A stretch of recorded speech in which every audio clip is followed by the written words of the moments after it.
here we are. It is 2 days after arrival. Yesterday we couldn't do anything else but relax. But we're home. We're home. Yeah. It was an interesting journey back. It definitely was. Yep. We had 2 cars, 1 boat, 4 trains, and 2 tow trucks. Yeah. And in the end we got home at 2 o'clock at night. Yep. Oh, Didn't plan that. But it was surprisingly, smooth. Yeah, the trip back, we never stood still for a very long time, except for waiting for the first tow truck. Mm-hmm. I think we were waiting there for 2.5 to 3 hours. Yep. But once we got going, we didn't stop. Yeah. Although we had to figure out what our next stop was every step of the way. But apart from the difficulties of traveling back, what did you think of our trip? Full of surprises. Yeah. I knew we were going to a culture festival in a small town in Lithuania. That's it. And when we first came into Zagare, which was the town we went to, it was like, oh, where are we? Because it looks very run down. It looks like a lot of the buildings are abandoned, but there are probably people living in there. And yeah. Yeah. No, there's a very...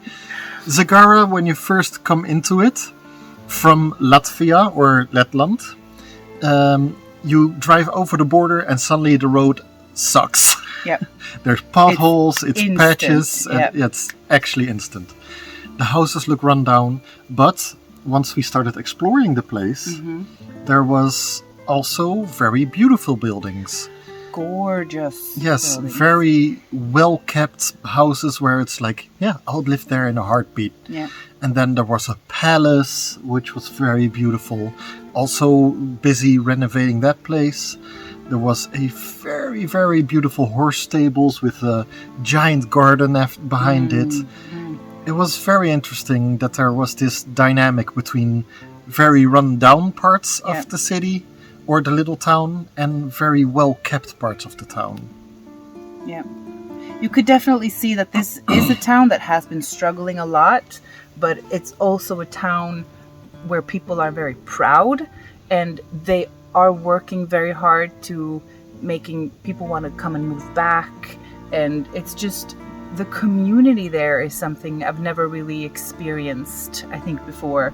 It's very much that small town vibe where you hear what you hear sometimes, where everybody knows each other. Mm-hmm. They're all super friendly, willing to help, even with strangers. Of course, there's every once in a while somebody that, it's a stranger, I'm just not going to react too much, but 99% of them are amazing. I think though it did help that we were there for the festival. Yeah. So we weren't a part of Zagare, but we were there for a reason. Maybe being just a stranger it's going to be different. Yeah. But definitely the community of the people that came there for the festival, the people that lived there permanently, everybody was just so open and so happy all the time. And being there for several days and it being such a small place, you get to see these people day after day. And I mean, for instance, the lady at the restaurant, there's only one restaurant in the entire town and 2 grocery stores. So you get to know these people. Yep. The lady at the restaurant, I think it was the owner, very nice lady. Although the first day... did not speak English. She did not speak English. But the first day we were trying to read the menu that was on the wall, written down in cursive. And it was very hard to read in a different language and cursive. And we were struggling with her phones, and she was just standing there taking it in with a smile on her face. And, finally another customer, a girl that we'd later got to know better, helped us translate. Very nice. the day after we discovered there are actually English menus. But this restaurant owner didn't take those out because she was enjoying it too much how we were struggling. Yeah. Tell us about the other fun moment we... Well, there was one... I think it was one lunch. Yeah. I had left one slice of tomato on my plate. And so when she came to start picking up our empty plates, she just looks at me and then looks at the tomato and points at it and like, nom nom. And I quickly ate it up. Yeah, she was like, you eat that tomato. Nom nom. Nom nom. Nom nom. So after that moment, num num became a thing for the entire trip. And we became good friends. Yeah. That lady was amazing. Yeah. She didn't speak a word of English. Oh, she would say thank you. Well, thank you. Yes, that's the word of English you could. Yes. But amazing humor. Language barrier wasn't just a problem for her. Just a glimmer in the eye. Yeah. And like, hi. And I think it helped a lot that we came there every day. Yeah. Yeah, but of course. we also didn't have a choice. There was no other place to eat. So. Hello. Yep. So, what did you think about the shows and the culture, the festival that we came there for? Yep. Again, I had no clue what to expect, but every single time I was so surprised. Yeah. Not just by what we were walking into, but also like the venues and the places that they took us to. That would in Sweden would have been a big no-no in some cases, because there was one evening they had a concert in an old synagogue, and this synagogue was quite run down. You said you stood at some point on the floor and it just like kind of disappeared under you. Yeah, no, I stood on, like it was, the floor was kind of like a basketball court's floor, like all these planks. And I stood on some of those planks and they totally disappeared. I think I broke one and my feet went half a foot lower. But this is where the audience was sitting, and this is where we were listening to a concert. Yeah, and then another amazing venue was a dairy, some sort of dairy production place that was just, basically ruins. Yeah, and very run down. The basement was a mess. Very abandoned. Yeah, but it was very...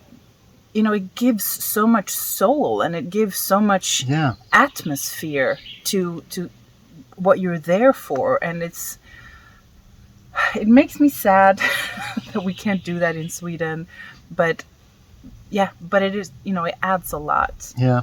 But the shows themselves... It wasn't all like abandoned buildings. Some venues were beautiful. There was one concert that they built up a stage over a river. Yes. So you're sitting there under the trees and the water is running and they're playing their weird made up music and it's just... Yeah. And even like... It's such a contrast, just like Zagare itself, this town itself. It was a very big contrast. In Zagare, you have the contrast between run-down parts of the town and then very well-kept, beautiful houses and even a palace. And the shows were just as much contrast. There were some shows that were very easy to follow. It was just a little workshop in somebody's garden. And on the other end, you had very high art with some weird music and interpretive dance. And it was... a very interesting contrast, but very fun and beautiful. Every single thing was beautiful and just an experience to be there. Yeah. Like, at one point we were, like Frida just said, in an abandoned cheese factory where they had a DJ, they had a video installation. Yeah. And then we got to watch a clown's act for children at a palace. I mean, it was amazing. Or many of the things also, like when you go there and I don't know how to say it, but like if you go there with an open mind, me and Carrie-Anne, I don't know how many times we cried because we were like so touched by things that we saw. A bunch of times. A bunch of times. It's just like, Stop it. No, you stop it. Stop it. No, you stop it. Like, no, I'm not crying. You are crying. We laughed, we cried, Yeah. we were amazed, we were bored, we were hot under terrified. the sun. We were terrified. Yes. Oh, crazy man. yes. But oh my God, it was. I would do it again in a heartbeat. Yeah. Yeah, and we met so many people. So lovely people. Yeah, just people that we're hoping to meet again. We're asking the question, how can we get them to Sweden? Yeah. The people we traveled with, Karianne and Fuji, amazing. I had never really met them before this trip. Only like a 5-minute handshake during a party. But when on this trip, they became friends. Yeah. They are real friends now. And that's amazing. And, lots of the people there that live in Zagare or just came there for this festival, also amazing people, living all over the world, and I'm pretty sure we're going to see them again. Could happen. It must happen. It must. Yes. I hope you get a little bit of an understanding of our trip and what we experienced and what we saw. And so you just, get a little tidbit of it. We enjoyed it a lot. Yeah. I feel like refreshed, even though I'm exhausted. Yeah. But it's like, I don't know, heart, soul, and mind somehow. It's just... It wasn't physically a vacation because there was a lot of running around. But mentally, our brains just got a reset. Yeah. I bit my tongue while I said that. Oh, no. Our brain just got a reset. Yep. And that was, very nice. So... Recommend it. Very recommended. Very recommend it. Yes. We recommend it. Yes. Highly recommend it. Yes. If you ever get to go to a fringe festival, especially one that has been organized by Sarah, you have to go. Oh man, it's amazing. I hope you all enjoyed it. Yeah. I guarantee you it wasn't as fun watching it on video as it is actually being there. But I hope I just get 1% of this amazing experience on video. Please give us a thumbs up. We worked hard for this. And if this doesn't deserve your subscription, I don't know what does. No. But thank you for watching. Yeah, thanks. And see you all in the next video. Bye. Bye. Awesome. Please like and subscribe. And if you want to support us or just want something that Lihao has made, you can buy this little notebook, Look for Stars. The links are in the description, all on Amazon, and you can buy them. See, you can make some beautiful notes in there. The video that just popped up, that one is, according to YouTube, something you will like. So try looking at that one. See you all later. Bye.